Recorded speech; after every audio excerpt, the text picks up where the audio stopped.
So why might you want to become a professional dungeon master? Well, as far as jobs go, it is fun. It is really fun. Like even though there's the sense of, professional obligation to it, like you can't blow off a game because you're feeling tired that day. If you do that, damages your reputation. It's just money out of your pocket, even though you've got to like constantly think about it and think of new ways of like challenging your players, engaging your players, getting new players. Like, even though there's a lot of work around it that could potentially suck the fun out of it, that's not my experience. I run quite a few of these games now, and I find it really fun. Like, yeah, there are days where I'm tired, I'm not in the mood, but like I show up anyway. That's true of every job. And as far as it goes, like, yeah, this is a lot of fun. Um, it's among the best jobs I've ever had. So I can highly recommend it for that. It's also like incredibly flexible. Like you can set your own schedule more or less. You can also like work from anywhere you want. I have a setup at home. This wicker screen behind me is part of my home office, but I've run games, halfway around the world. Anywhere I've got my laptop and an internet connection, then I'm good to go. So you can do it whenever you want, you can do it wherever you want, you can have a lot of fun doing it. And yeah, it's a really like fun way to test your creativity. Because it's one thing, it's like, yeah, running the occasional game for friends. But if you wanted to do this as a living, then it requires you to dig a lot deeper in order to like deliver value that people are not just happy to pay for, but eager to pay for. Now, there are some massive caveats to this. If you're listening to this thinking, great, I want to be a professional dungeon master, this sounds awesome. The biggest warning I have to give you is that the money is likely to be terrible and extremely volatile. Like I mentioned, that yeah, if you're charging $20 per player per session and you get five people at your table, that's $100 per session. Like one or two of those a day, and you're good to go. But it is hard to get people to your table because yeah, there are lots of great players out there who are eager to pay for a good experience like this. Like paid D&D games tend to attract a higher caliber of player, let's say, people who are more committed, people who are less likely to flake or be weird. And it also tends to be like a better experience from the dungeon master. So there people are willing to pay for this. Like there are like thousands of paying players out there, but there's also thousands of professional dungeon masters out there. Which means that, yeah, there's a really big market here, but it's also like you got a lot of competition, quote unquote. So your challenge is not in convincing people to pay to play, but to pay to play with you, to join your table. Like what makes you unique compared to every other dungeon master who's out there offering their services? That's not the easiest thing to sell people on. But if you're patient and you're willing to play the numbers game, then you can get like a few people at first, and then from there things can really get rolling.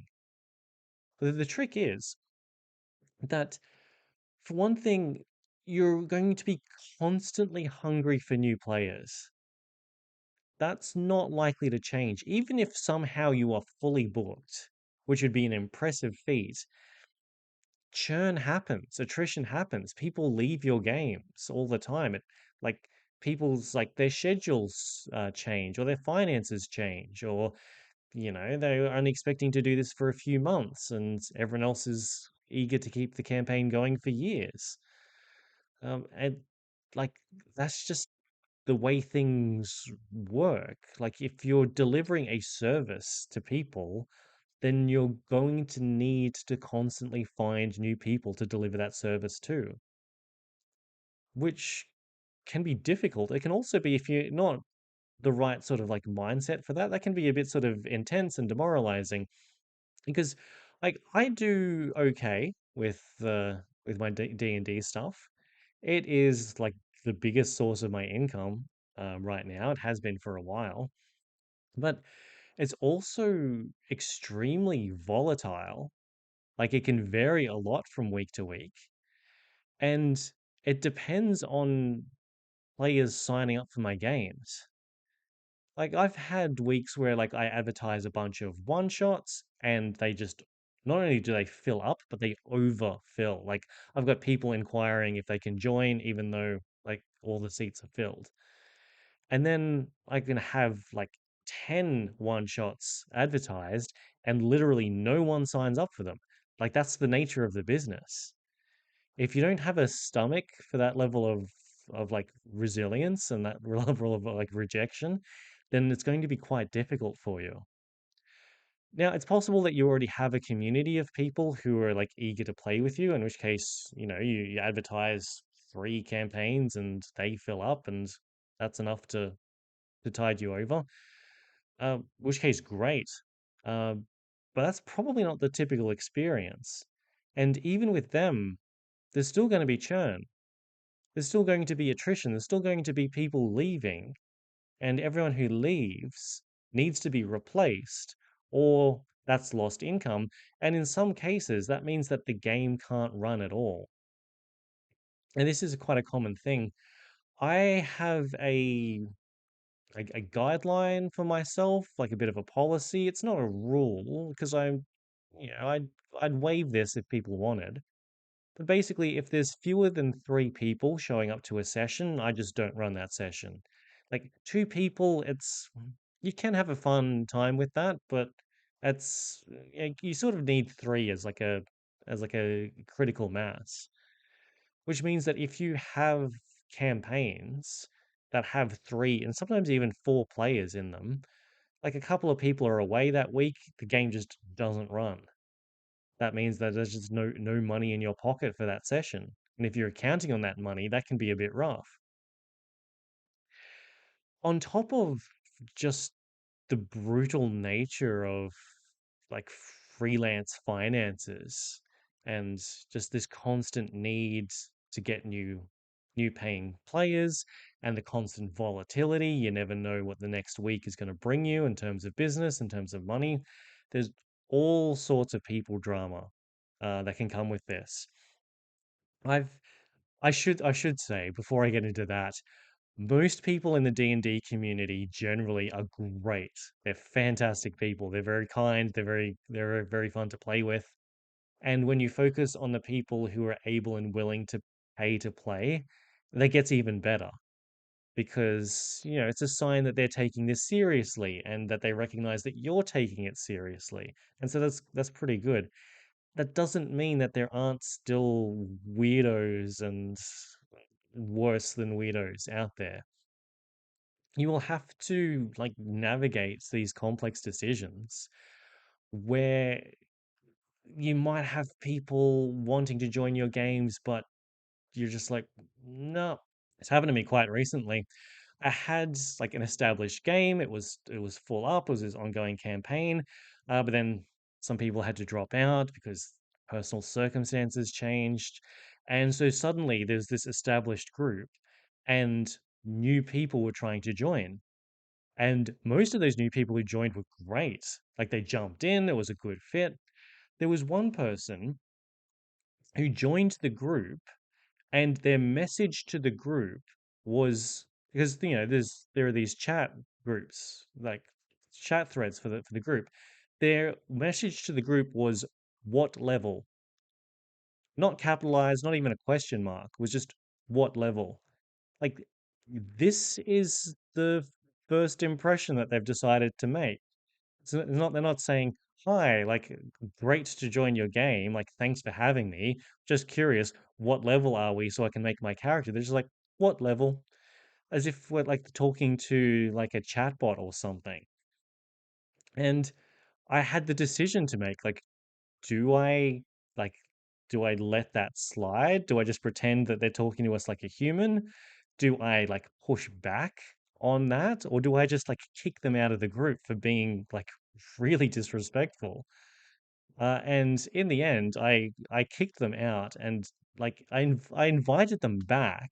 And I was like, look, here's why I'm kicking you out.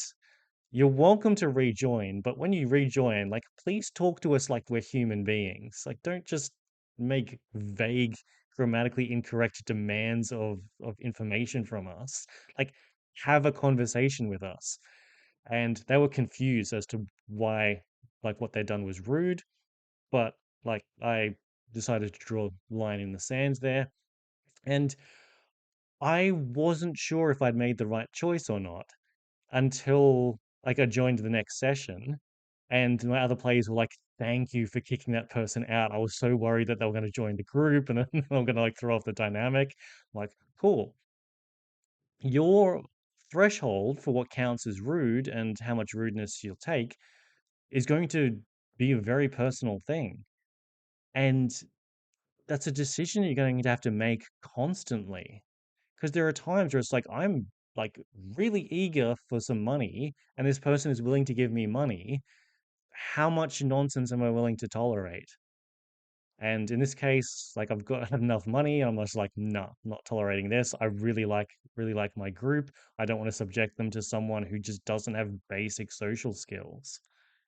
And to be clear, if they'd like turned around and was like, "Oh, you know what? Sorry, like, yeah, I wasn't thinking. Like, that was rude of me. I apologize." I would have absolutely please join the group, please.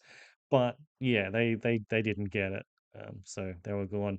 I'm happy to say that over the last few years, that was like the most awkward, the most concerning person that I've had try to join one of my groups over all time, they're not the worst.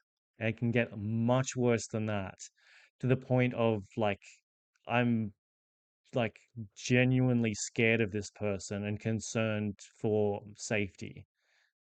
Like, I'm more public than a lot of dungeon masters are. Like, clearly you can see my face, like, you know my name.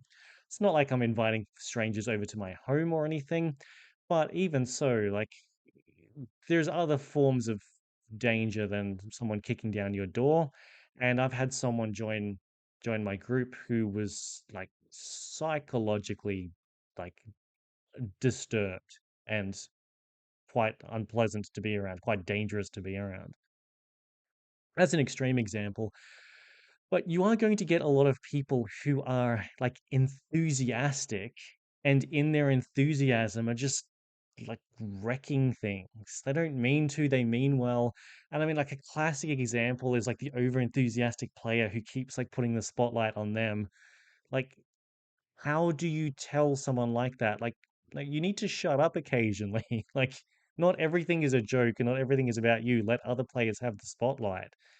Because if you don't manage that, then there's a good chance that the rest of the group would be like, you know, why am I playing? Like, I don't get to do anything. But if you tell someone like that to like rein it in a bit, they can be like rightly be quite offended by that. And if you don't know how to navigate that with complete strangers, then this can be um, quite a difficult job. And yeah, the other thing that I've alluded to before is you'll get a lot of messages from people, some of whom are like, "Hey, I'm ready to go. I've got a group of like 5 people, and like we're ready to start. And you know, can you do Tuesday evenings? Can you like whatever?" And you're like, "Yeah, great. Like here's the link. Go sign up." And then they just ghost you, or they're like, "Oh no, I was actually just shopping around and I've chosen someone else." Like that will happen a lot. You'll get inquiries from people, and you must answer the inquiries. You must be professional. At the same time, like a lot of these inquiries, they're just, well, I don't know what they are. Like they're tire kickers, or they're bored, or some of them I think are actually just out there trolling people. Like I don't know. But it's a part like communication with potential players is a big part of the job. And so you need to be responsive to that. You're probably one person, you don't have a team. But a lot of these people, they send a message, and if they don't hear back in a few hours, they'll just be like, "Eh, whatever, I'll just sign up with someone else." Which, I get. That makes sense. If you're like eager to sign up, then delays like that are sort of like, ugh. Um, but it's like I get messages at, 2 a.m. or while I'm busy doing other stuff. And so my response time is very good, but it's not like instant. And for some people, they're like, whatever, I tried. I'll go with someone else. And so there's all sorts of things like this.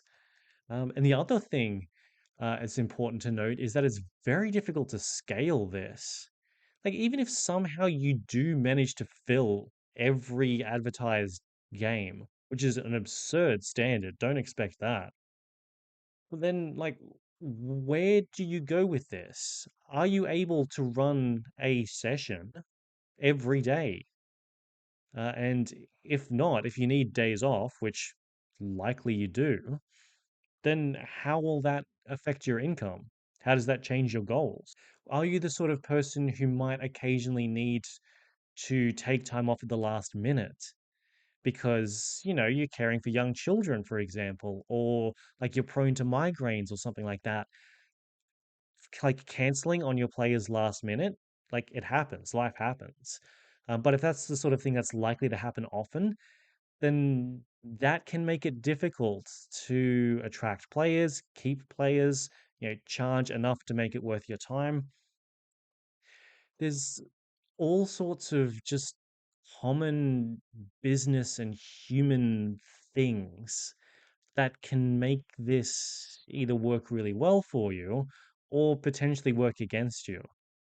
And it's really important to keep these in mind and to have like an honest assessment of what you're able to do, how often and how reliably you're able to do it, and work within whatever your limitations are.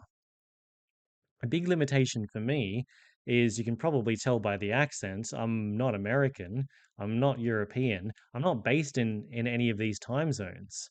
I'm in the Australian time zones, and that means that uh, like when North America is awake, I'm asleep. It's and so that's something that I have to factor in and work around. Like I see a lot of people putting in requests for like, can someone run a game for me at this time?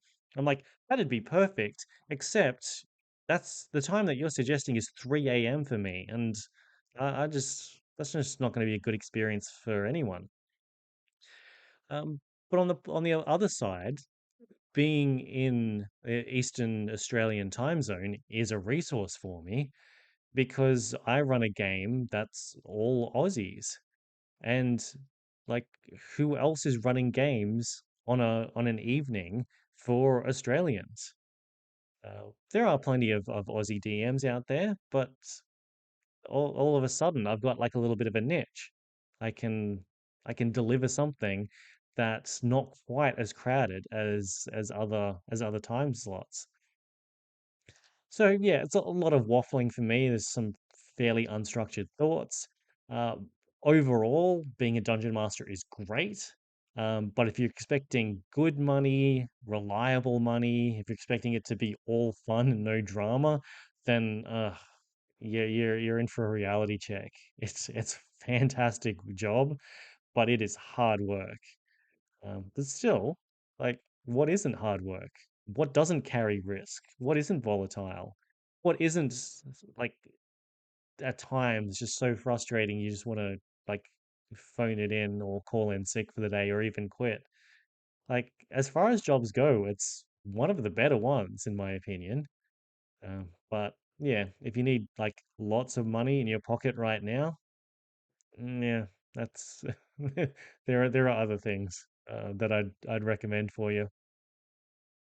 But anyway, I'd love to know your thoughts on this. If you're a professional dungeon master and you're making like really good money, like how is that working out for you? How is that yeah, how did you get to that point? If there's something that you're looking to explore, then like what's your like what are your challenges? What are your questions? What are your goals? Yeah, what are you hoping to do? And why are you choosing this? of all the potential jobs out there. I'm really curious as to how other people are as weird as I am.